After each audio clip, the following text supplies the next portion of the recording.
Students, maths classes bye Poonam में आपका स्वागत है। आज हम करेंगे क्लास 10th की डीओई वर्कशीट, जिसमें हम पढ़ेंगे relationship between zeros and coefficient of polynomial. बहुपदों के शून्यक और गुणांकों के मध्य संबंध पढ़ेंगे।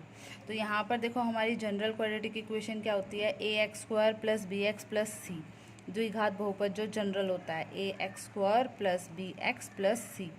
अब सम ऑफ ज़ीरोज़ का जो फॉर्मूला होता है, डायरेक्ट हम कैसे शून्यकों का योग निकाल सकते हैं, वो इस तरह से निकाल सकते हैं। जो बीच वाली टर्म होती है वो हमारी सम होती है, जो लास्ट वाली टर्म होती है वो प्रोडक्ट होती है, यानी गुणनफल होती है। तो फॉर्मूला क्या होता है? सम ऑफ ज़ीरोज़ का माइनस बी बाई ए, और प्रोडक्ट ऑफ ज़ीरोज़ का क्या होता है? सी बाई ए। ठीक है, तो इस तरह से हम करते हैं। अब देखो, सबसे पहले हम शून्यक निकालेंगे, फिर उनके बीच का रिलेशन बताएंगे। तो शून्यक तो हमने इससे पहले वाली वर्कशीट में भी किए थे, तो उसमें से आप एक बार देख लें उसको, वीडियो को, और वहाँ से अच्छे से समझ आ जाएंगे। यहाँ देखो, हमारे पास जो है पहला और लास्ट वाले को मल्टीप्लाई करते हैं तो -15। अब -15 के ऐसे फैक्टर बनाने हैं कि प्लस माइनस करके क्या आ जाए? 2 आ जाए। तो देखो, हमारा आता है 1 और 15 पे, फिर 3 और 5 पे, बस, और इसी में आते हैं। अब देखो, 5 और 3 से तो 2 मिल सकता है, पर 1 और 15 से नहीं मिल सकता, तो इसको हम कैंसिल कर देंगे। अब देखो, यहाँ पर हम फैक्टर कैसे बनाएंगे? जो मुझे क्या चाहिए? एक माइनस का साइन चाहिए। तो अब देखो, माइनस किसके साथ आएगा? यहाँ देखो, ये प्लस है तो बड़े वाले के सामने प्लस आ जाएगा, और जो बच गया उसके सामने माइनस आ जाएगा। ठीक है, उसके बाद हम क्या करेंगे? तो हम इसको कैसे लिखेंगे? X square plus 5x minus 3x minus 15। जो ये फर्स्ट टर्म है और ये लास्ट टर्म है, ये तो एज इट इज़ रहेगी। जो बीच वाली टर्म है, इसको स्प्लिट करके हमने इस तरह से लिख दिया, इज इक्वल टू 0। तो अब हम इसे सॉल्व कैसे करेंगे? यहाँ से x कॉमन आ रहा है, तो अंदर क्या बचेगा? एक x बचेगा, और यहाँ से बचेगा 5। यहाँ से कॉमन क्या आ रहा है? -3, अंदर बचेगा x, और यहाँ से 3 5 ज़ा 15। तो अब इस पूरे में से क्या कॉमन आ रहा है? x प्लस 5 कॉमन आ रहा है। यहाँ से क्या बच गया? x बच गया, और यहाँ से क्या बच गई? -3 बच गई, is equal to 0। Either x plus 5 is equal to 0, और x minus 3 is equal to 0। तो ये हो गया हमारे पास। अब जब x प्लस 5 0 है, तो x की वैल्यू क्या होएगी? -5। और जब x minus 3 is equal to 0 है, तो x की वैल्यू कितनी आ गई? 3। यानी मेरे दो शून्यक आ गए, x इज इक्वल टू -5 और x इज इक्वल टू 3। अब रिलेशन बताना है कि जो ये डायरेक्ट फॉर्मूला लिखा है मैंने, उससे क्या आता है, और जो मैंने ये निकाला है उससे क्या आता है। क्या हमारा सेम आता है? तो ये देखो, अब सम निकाले, पहले इनका योग निकाले। सम ऑफ ज़ीरोज़, जो हमारे शून्यक आए हैं, हम वहाँ से की हेल्प से करते हैं। योग निकालेंगे शून्यकों का। ठीक है, तो कितना हो जाएगा? -5 प्लस 3 कितना आ गया? -2 आ गया। और जब हम प्रोडक्ट निकालेंगे ज़ीरोज़ की, प्रोडक्ट ऑफ ज़ीरोज़, यानी हम क्या निकालेंगे? गुणन, शून्यकों की गुणनफल निकालेंगे, का गुणनफल निकालेंगे, तो हमारे पास क्या आ जाएगा?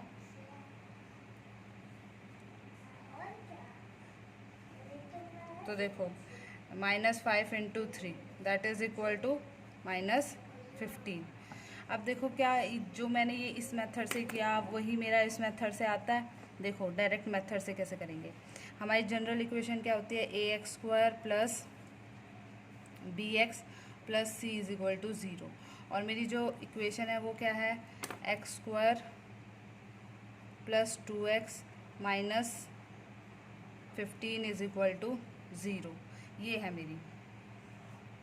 तो यहाँ से देखो, अब जब मैं इसको सॉल्व करूँगी, a की वैल्यू कितनी आ जाएगी? जो एक्स स्क्वायर के साथ है। b की वैल्यू कितनी आ जाएगी? जो x के साथ है। c की वैल्यू कितनी आ जाएगी? जो बच गई हमारी, और साइन के साथ लेनी है। तो मेरी a की वैल्यू आ गई 1, b की वैल्यू आ गई 2, और c की वैल्यू आ गई -15।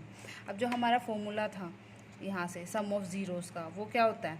सम ऑफ ज़ीरोज़ का फॉर्मूला होता है हमारा शून्यकों का योग, वो होता है -b/a।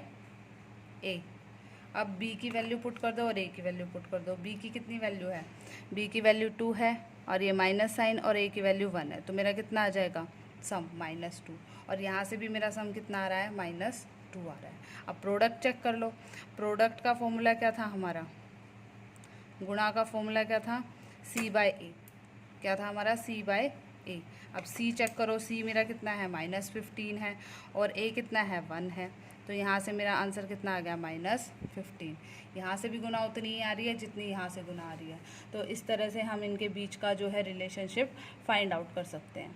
अब जो नेक्स्ट क्वेश्चन है वो देखो, ये दे रखा है 4x² - 8x + 8x + 3 = 0।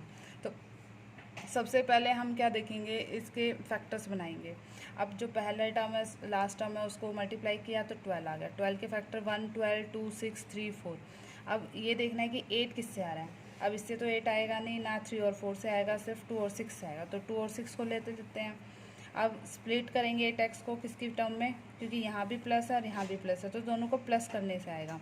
तो 2x + 6x कर दिया हमने, फिर कॉमन लिया, यहाँ से 2x कॉमन आ गया, अंदर क्या बचा 2x + 1। यहाँ से 3 कॉमन लिया, अंदर 3 × 2 = 6 और x बचा 2x + 1। फिर 2x + 1 वाली ब्रैकेट कॉमन आ गई, यहाँ से 2x बचा और यहाँ से 3, 2x + 3। तो या तो फिर 2x + 3 0 होगा या 2x + 1 0 होगा। अगर 2x + 3 0 है तो x की वैल्यू यहाँ से -3/2 आ जाएगी, और अगर 2x + 1 0 है तो x की वैल्यू यहाँ से -1/2 आ जाएगी। अब रिलेशन बिटवीन कोफिशिएंट कैसे निकालेंगे हम, सबसे पहले हम यहाँ जो शून्य निकालें उनका सम निकाल लें, -3/2 + -1/2। जब इसको सॉल्व करेंगे तो -2 आ जाएगा। और प्रोडक्ट निकाल लें दोनों की शून्यकों की, तो इन दोनों को जब मल्टीप्लाई किया तो हमारा कितना आ रहा है 3/4 आ रहा है। तो अब देखो, सम ऑफ ज़ीरोज़ का डायरेक्ट फॉर्मूला होता है -b/a और प्रोडक्ट ऑफ ज़ीरोज़ का फॉर्मूला होता है c/a। तो हमने जनरल इक्वेशन लिखी ax² + bx + c = 0, और जो हमारी इक्वेशन थी 4x² + 8x + 3 = 0। यहाँ से a की वैल्यू निकाली, b की वैल्यू निकाली, c की वैल्यू निकाली और यहाँ पुट कर दी। जब हमने सम में पुट करी तो मेरा आ रहा है -2, जो कि यहाँ से भी -2 आ रहा है, और जब प्रोडक्ट में पुट करी तो 3/4, यहाँ से भी 3/4 आ रहा है। तो इस तरह से हम रिलेशन फाइंड आउट कर सकते हैं इनके बीच का। तो इस तरह से ये क्वेश्चन सॉल्व होंगे। Thank you.